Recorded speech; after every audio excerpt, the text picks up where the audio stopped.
Here we have a fairly complicated circuit, and don't worry about too much of this labeling in here. Let's just concentrate right now on the fact that we have a 6-volt source, and we have resistors, 9 ohms here, 8 ohms here, 3 ohms, 6 ohms, 10 ohms, 1 ohm, 3 ohms, 4 ohms. And if we just look at that circuit, then we want to determine what the current ought to be in each part of the circuit. Okay, in order to do that, we use Kirchhoff's laws, a couple of simple principles. The two principles say, one, that if a current comes into a branch point, like a current comes into here,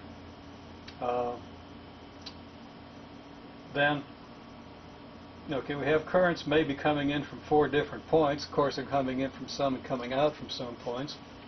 If we take the algebraic sum of the currents coming into the points, it's got to add up to 0, because we can't have any current accumulating at a point in the circuit unless we have a capacitor there, some mechanism for storing charge. And we're going to assume that there's no such thing in any of this circuit. Just a simple circuit consisting, well, it's not a simple circuit, but it's a circuit consisting simply of resistors and sources.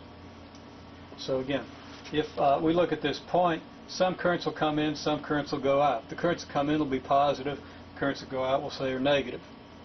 The sum of all the currents that come in is the sum of all the all the currents that come into it minus all the currents that go out. And that is all going to balance out so that the algebraic sum, using pluses for the currents that come in, minuses for the currents that go out, the algebraic sum of all the currents is going to be 0. We'll see how that applies in a minute. The other principle that we use, the other one of Kirchhoff's laws that we use, is that if we go all the way around any loop in the circuit, now right here is a loop, okay, here's another loop, all the way around the outside of the circuit, and here's another loop here. Now we could make a loop like this. We come down here and around here and back. Any closed loop is a loop.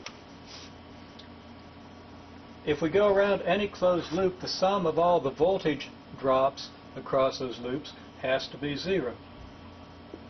That means that if we go around, let's say, this loop, what voltage drops do we have? Well, we have a drop of 6 volts as we go in this direction.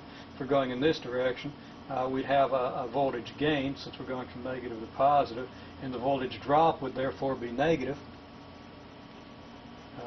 So the voltage drop across a source depends on which direction you go across the source. If you go across the source from positive to negative, the voltage does drop, you have a positive drop. If you go from negative to positive, you have a negative drop, since you actually have a gain or rise in voltage. Now, if we go around this circuit, we're going to have a voltage drop here around this loop. I'm sorry, if we go around this loop, we have a voltage drop here. We'll have a voltage drop across this resistor due to the current going through that resistor, assuming there's a current going through it, and a voltage drop across this resistor, and a voltage drop across this resistor. So we have a drop, a drop, a drop, and a drop.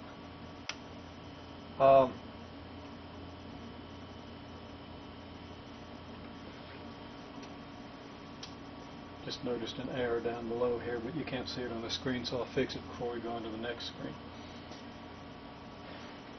Okay, in order to apply these rules, what we need to do is we need to postulate some currents. Now, we can put the currents in any direction we want. Notice that I've got a current I1 here that's going from positive to negative. Actually, it's okay, if we went from positive to negative, the current would be going this way. This current's going the wrong way.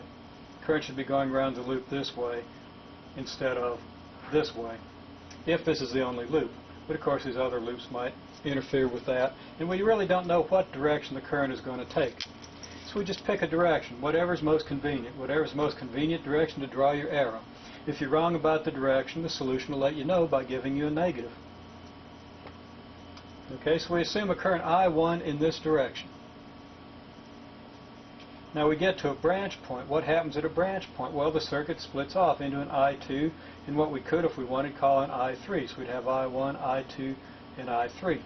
That's not the way we're going to write it, though. We're going to say we have I1 here and I2 here. And instead of calling this I3, we're going to call this I1 minus I2. I1 came in here, I2 came out took away part of I1, and the rest of I1 has to go this way. So we have so much current coming in, some goes out here, the remainder goes out here.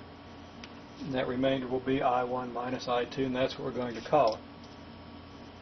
Then we come around here, and I1 minus I2, of course, flows from here to here. There's no branching point, so there's no place else for it to go. It's got to go from here to here. Now, when we get up to this branching point, I1 minus I2 will branch off again. So let's say that we've got I3 coming out in this direction. Then what have we got here? Well, we had I1 minus I2 coming in. I3 went out. The remainder has to go this way, and that's going to be I1 minus I2 minus I3. Now you see how this junction indicates or illustrates how the algebraic sum of all the currents is going to be 0. We have I1 minus I2 coming in, and then we have I3 going out. That would be like a negative I3 going in. And then we have this going out, which is like a negative I1 plus an I2 plus an I3. And if you add the negative of this and the negative of this because they're going out to the positive of this because it's coming in, you get 0. But it's just a common sense notion. What comes in is equal to what goes out. And what goes out is I3 and I1 minus I2 minus I3. If you add those together, you get I1 minus I2, and that's equal to I1 minus I2 that comes in. So in a lot of different ways you can see that the total current coming into this circuit is 0. Now we get to another branch point. Let's say we take this branch point, and let's say that I4 comes off here. Then what do we know? Well, I2 came in, I3 came in, and I4 went out. What's left? Whatever came in minus whatever went out. I2 plus I3 minus I4. And that's what will flow here. Similarly here, we got I1 minus I2 minus I3 coming in, and we've got I4 coming in. So the net current coming in is I1 minus I2 minus I3 plus I4.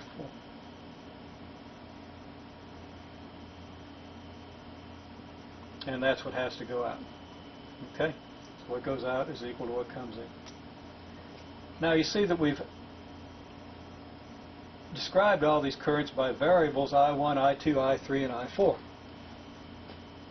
What we're going to do next is we're going to apply the law that says that the total voltage drop across any of these loops is 0. Now to do that, we need to choose a number of loops that's equal to our number of currents. We have 4 currents, so we're going to choose 4 loops. I'm going to choose a loop here. I'm going to choose this loop, and this loop. The only restriction on choosing loops is that the loops have to be independent. I couldn't, for example, choose this loop here that we've labeled L2 and this loop that we've labeled L3 and then go and choose this loop here that is just the combination of L2 and L3. This combination is not independent of L2 and L3 since it's made up of L2 and L3. I could, however, have chosen L2 and L3, and for L4 I could have chosen, let's say, this loop down here, all the way around here, because it's independent of L2 and L3. There's something extra in there, so it's not just a simple sum of L2 and L3.